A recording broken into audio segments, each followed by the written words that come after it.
Pokoknya dari keluarga saudara tuh tahu kan Katolik, sangat kuat Katolik sama Protestan, dua keluarga saya. Kristen Protestan sama Kristen Katolik. Agamanya alhamdulillah mereka kuat. Dulu saya juga sebenarnya kuat.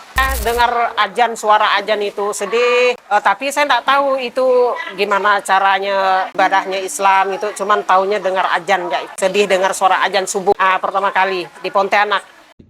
Assalamualaikum warahmatullahi wabarakatuh.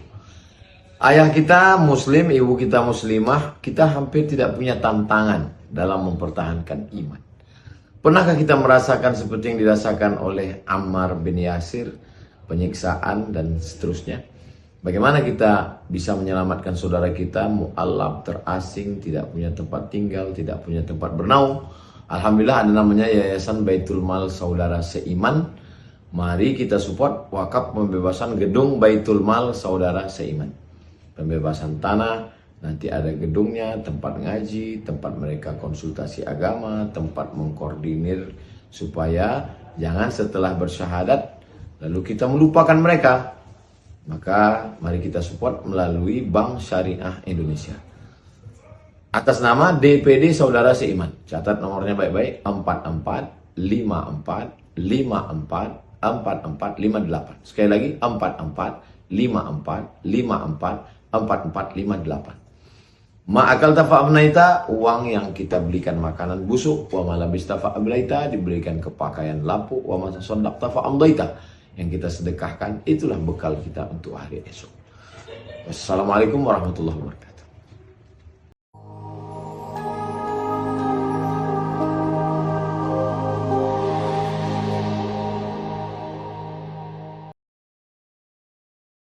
Assalamualaikum warahmatullahi wabarakatuh. Nama saya aslinya Mardiana Jiwa, Ana Maria Jiwa. Setelah masuk Islam diganti dengan Mardiana. Asalnya dari daerah Landak, daerah Jelimpo, masuk dalam Angan Bangka. Di sana masih ada keluarga? Masih. Jadi aslinya di sana ya? Asli dari sana. Kalau sekarang di mana? Pontianak. Oh, di Pontianak. Ya. Udah lama ya di Pontianak? Udah semenjak menikah 30 tahun lebih lah. Ibu dulu masih Islam masih kecilnya atau Berkeluarga, nikah ikut suami. boleh pandangan ibu dulu sebelum masuk Islam, terhadap Islam itu agama seperti apa?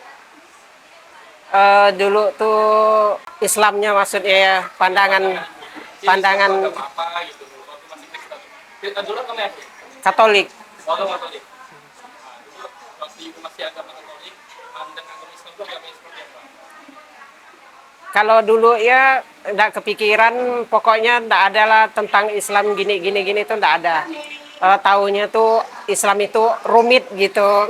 Belajar itunya tuh, tulisan belajar ngajinya itu dianggap saya rumit dulu. Itu kalau di tempat ibu sendiri itu apakah ada yang Muslim atau malah di sana ada yang Muslim sama sekali? Awal pertama yang Muslim itu pertama keponakan sepupu, setelah itu saya. Oh, dari Muslim. Satu orang. Waktu kenal Islam tuh itu kapan? Setelah kenal Islamnya telah menikah itu. Belum nikah. Kalau ikut sebelumnya belum pernah berarti? Belum. Belum pernah. Berarti memang Islamnya agama rumitnya apa ya? Kalau rumitnya kayak saya seperti belajar mengaji lah gitu, ibadahnya gitu. Kalau tentang isu-isu agama tuh enggak pernah sih. Nah, taunya saya cuman belajar Katolik gitu. Kalau tentang agama lain tuh saya enggak ikut campur gitu. Pernah sih waktu saya kelas 4 SD itu pas saya ikut bu guru saya itu pergi ke Pontianak. Saya dengar ajan subuh itu. Saya sedih. Pertama itu saya dengar suara ajan itu sedih. Tapi saya enggak tahu itu gimana caranya ibadahnya Islam itu, cuman taunya dengar ajan ya itu. Sedih dengar suara ajan subuh. pertama kali. Pertama kali di Pontianak. Tahun berapa lupa saya tuh. Pokoknya saya kelas 4 SD. Kalau alhamdulillah keluarga saya, pokoknya dari keluarga saudara tuh tahu kan Katolik. Sangat kuat Katolik sama Protestan, dua keluarga saya. Kristen Protestan sama Kristen Katolik. Agamanya alhamdulillah mereka kuat. Dulu saya juga sebenarnya kuat. Tapi karena ikut suami kita ngalah gitu. Saya niatnya masuk Islam tuh supaya tidak dianggap ginah gitu sama. Maka saya ikut suami saya masuk Islam. Ya. Waktu pertama kali ibu kenal Islam kan dari suami ibu ya. Iya. Itu kenapa langsung tertarik atau malah sebelumnya belum tertarik juga? Langsung tertarik juga waktu itu. Awalnya saya tertarik ini ya. Kisahnya panjang. Ceritanya gini, waktu saya gadis pacaran dengan suami, kan saya difitnah. Nah, saya difitnah sama suku kita sendiri. Nah, dengan ya masih kerabat-kerabat jauh lah gitu kan. Agama kita ini Katolik nih. Ada yang bilang saya sampai fanatik apa kan. Bilang munafik. Saya balas dendam itu karena saya itu difitnah. Mungkin ya, kalau saya tidak difitnah, mungkin agak berat lah saya ikut Muslim gitu istilahnya dulu kan. Waktu kita masih Katolik, kan agama kita cukup kuat, Katolik dulu.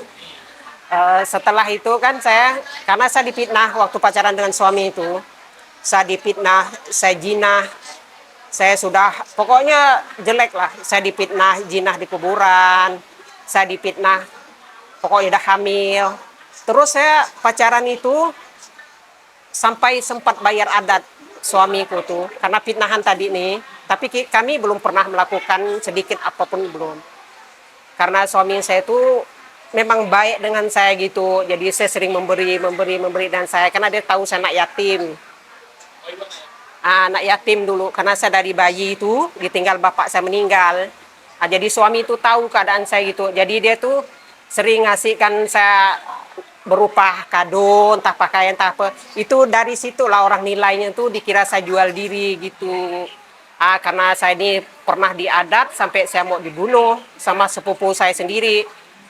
Jadi saya balas dendam saya tuh diam.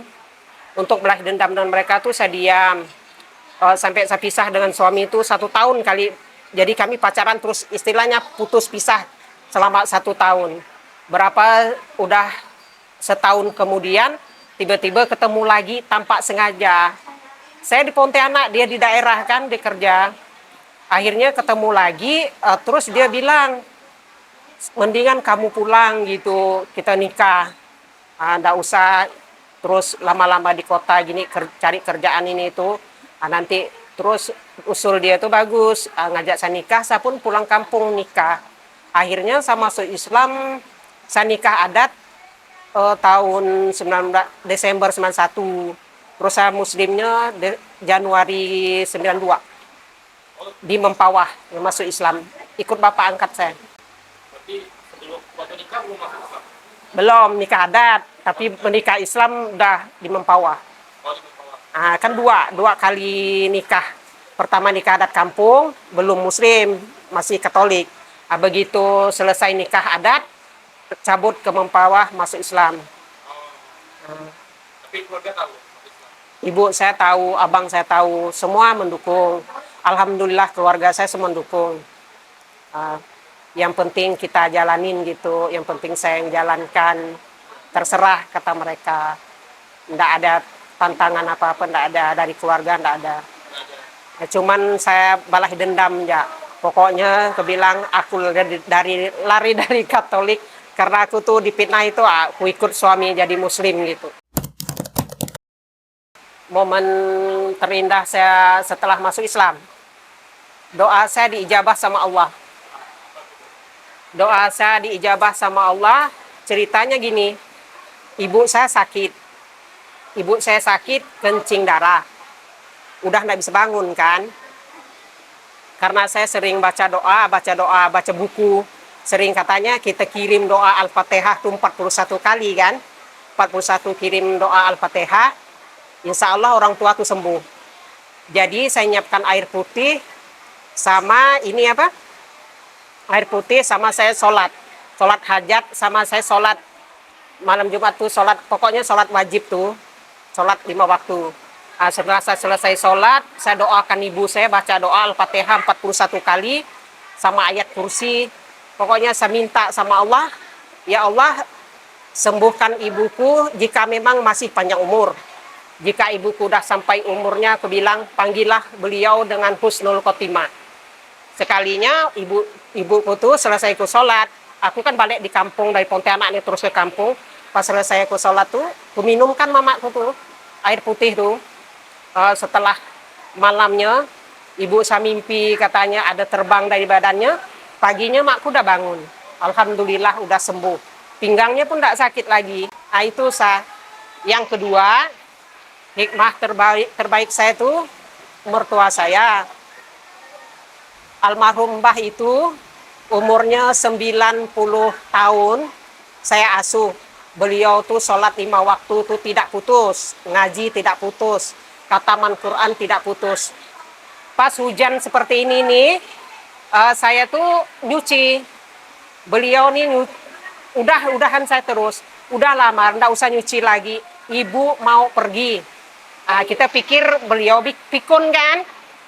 Setelah beliau bilang udah nyucinya, kata Mbah dah mau pergi, udah ada yang jemput. Jadi saya ini tidak percaya kan. Setelah beliau tuh, iya Mbah, aku bilang udah. Selesai beliau tuh selesai panggil saya terus, saya pun berhenti nyuci, mandi. Terus beliau sholat maghrib, saya pun ikut sholat. Nah selesai beliau tuh sholat maghrib, berkemas barang, beliau pun pergi. Itu hikmah saya. Terus satu lagi, kakak ipar saya. Kakak ipar saya ini udah sakaratul maut. Udah sakitnya udah lama, lumpuh kan. Sekali semua dipanggil tuh, kakakku tuh, anak-anak semua udah kumpul. Kecuali yang jauh enggak bisa datang. Saya tuh pergi ke kampung, pulang ke kampung tuh sekitar nyampe kampung jam 1 siang. Begitu saya nyampe kampung, saya langsung ke tempat yang sakit nih, kakak ipar saya tuh. Terus kakak ipar saya pun kan tidak bisa ngomong. Dia melambaikan saya sampai teriak kaget kan. Di situ saya doakan kakak ipar saya tuh dengan doa ruqyah. Padahal beda itu kan, beda agama kita. Jadi saya doakan kakak ipar saya tuh dengan doa ruqyah. Terus saya tiup ke badan beliau. Nah, mungkin beliau agak tenang, begitu kakak ipar saya tenang, saya pun pulang ke rumah saya sendiri. Kan beda rumah dan rumah kakak saya. Begitu saya pulang ke rumah, lagi tengah mau makan nih, dari atas udah dipanggil, ada yang neriain saya. Suruh balik lagi ke tempat kakak tuh, beliau udah mau pergi. Itu. Tapi saya mohon dengan kakak saya mohon sama Allah, ya Allah, aku bilang jika kakak iparku memang udah sampai waktunya, panggil beliau dalam keadaan husnul khotimah, ampunkan segala dosa-dosanya, ampunkan kesalahan kepada kami semuanya.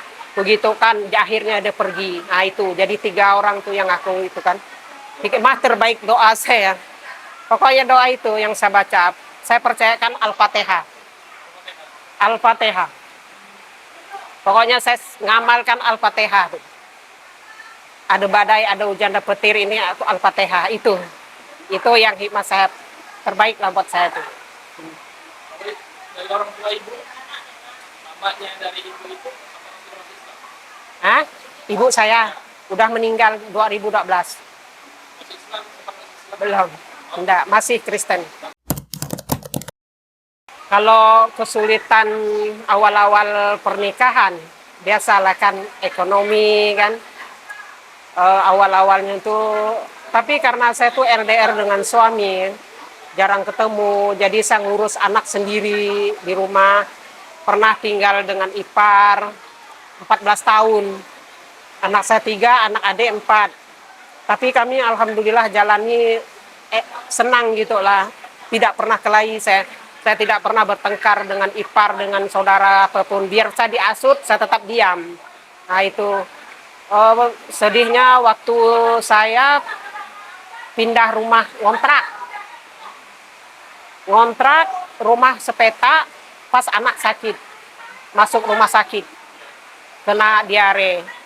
1 minggu di rumah sakit, itulah anak yang 2 tuh ngurus rumah, saya ngurus anak di rumah sakit. Itu sedihnya saya tuh, jauh dari suami kan.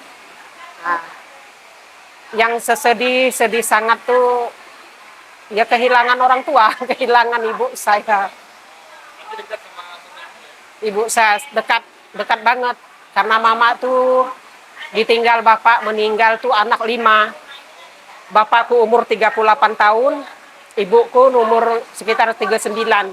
Dari situ beliau menjanda seumur hidup. Ibuku meninggal umur 79. Tuh sedihnya saya tuh belum bisa membahagiakan beliau itu aja.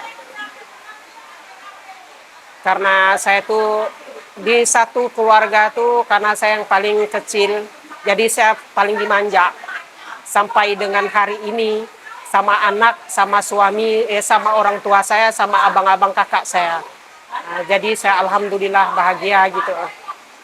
Sedihnya saya ya itulah perjalanan hidup kita. tapi sekarang alhamdulillah bahagia. Dah bahagia, anak dah beres semua, dah sukses semua. Ya, selesai. Pokoknya itulah senang sedihnya ada semua jalan.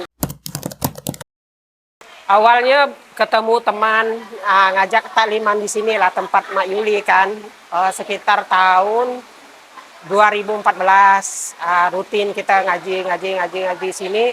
Pertama Iqra, Alif Ba dengan bapak tuh belajar. Lama udah berapa tahun, sekian tahun lah ya, ikut takliman sana sini kan. Alhamdulillah dapat pelajaran, masing-masing pelajaran dapat ilmu lah kan. Alhamdulillah bisa merambah sikit-sikit, bisa Al-Quran gitu. Awalnya menggagap, tidak tahu apa-apa. Belajar Iqra, masih tegagap-gagap. Tapi rajin datang, rajin masuk. Alhamdulillah, sekarang dah Al-Quran besar. Perubahan saya, perubahan setelah bisa baca Quran. Saya merasa bahagia lah gitu kan, merasa pede aku udah bisa dikit bahasa Al-Quran gitu. Kalau dulu kan saya kadang malu, saya kadang menggagap megang mic ya, saya gemetaran gitu, lihat teman-teman kan yang dah bisa, yang dah lancar gitu kan. Tapi sekarang pede lah saya, dah agak pede, dah gemetar. Nah, ya. Berapa lama Bu? Kalau udah bisa baca Qurannya dari sini ke sana sekitar 4 tahunan lah. 4 tahunan. Udah lama ya? Udah. Udah ngajar juga dah? Belum bisa. Udah ada rencana ngajar? Insya Allah kalau udah pasti. Kalau Ibu dari suku mana? Kalau Ibu sendiri suku mana Bu? Saya Dayak asli. Dayak asli. Dayak apa tuh? Dayak Landak. Dayak Dayak Mali, kami Dayak Mali. Asli Dayak Mali, Baye. Anak 3, udah yang pertama udah nikah, yang kedua sama nomor 3 belum, yang nomor 2 tugas di Ketapang, ngajar SMK 1, yang nomor 3 kemarin baru lulus arsitek, udah selesai semua, alhamdulillah. Jadi bebas mau ngaji kemana-mana sekarang bebas. Belajar ngaji, jalan, pokok di rumah, aktivitasnya jaga rumah. Aktivitasnya takliman, senam dah tuh ya. Karena udah tidak ada yang diurus lagi. Perjalanan kita dari kecil mereka kan kita sibuk. Tidak ada waktu buat belajar ngaji, tidak ada waktu untuk pergi-pergi. Nah, sekarang alhamdulillah sudah bebas. Jadi takliman. Senam. Senamnya setiap Jumat, takliman Jumat, Sabtu. Kadang kemarin tuh ada Kamis kan, karena Kamis sudah di stop kan tahu banyak. Jadi ngambil Jumat, Sabtu. Sekian cerita saya. Assalamualaikum warahmatullahi wabarakatuh. Dakwah terus tanpa henti. Istighfarku sampai mati. Mari kita bersaudara sampai surga. Amin. Allahu Akbar. Auzubillahi minasyaitonirrajim. Bismillahirrahmanirrahim. Assalamualaikum warahmatullahi wabarakatuh. Abang kakak ayah bunda rahimakumullah, saya Muhammad Nur Hasan dari Masjid Kapal Munzalat Indonesia menyampaikan informasi sekaligus memohon doa dan juga support dari ayah bunda semuanya bahwa hari ini Tok Ya berada di bangunan Yayasan Baitul Mal Saudara Seiman. InsyaAllah teman-teman bergerak untuk mengumpulkan zakat, infak, sedekah dan juga wakaf untuk pembebasan atau pembelian sebuah rumah yang terletak di Tembelan Sampit di Pontianak Timur. Harganya 500 juta dan orang baik yang membersamai gerakan wakaf ini bermurah hati mewakafkan sejumlah 100 juta rupiah sehingga kita tinggal mencari sisanya sekitar 400 juta rupiah dan ini kita diberikan waktu selama 30 bulan. Dan dengan 1 juta per orang ya, itu sudah bisa kita menyelesaikan pembebasan rumah yang sudah siap digerakkan untuk dakwah wakaf terutama untuk pembinaan para mualaf di daerah pedalaman wabil khusus yang ada di Kalimantan Barat. Jadi kita tinggal target 400 orang kali 1 juta dan itu bisa dicicil selama 30 bulan. Tapi lebih cepat, lebih baik insyaAllah. Usia boleh terputus, pahala wakaf mengalir terus. Usia boleh berakhir, tapi pahala wakaf akan terus mengalir. Bagi abang kakak yang berminat untuk terlibat mensupport pembangunan pembebasan rumah wakaf untuk Yayasan Baitul Mal Saudara Seiman ini dapat mentransfer ke rekening Bank Syariah Indonesia di nomor rekening 4454544458 atas nama DPD Saudara Seiman. Sampai jumpa di Baitullah, sampai jumpa di Baitul Maqdis. Barakallahu fikum. Wassalamualaikum warahmatullahi wabarakatuh. Tetap semangat. Allahu Akbar.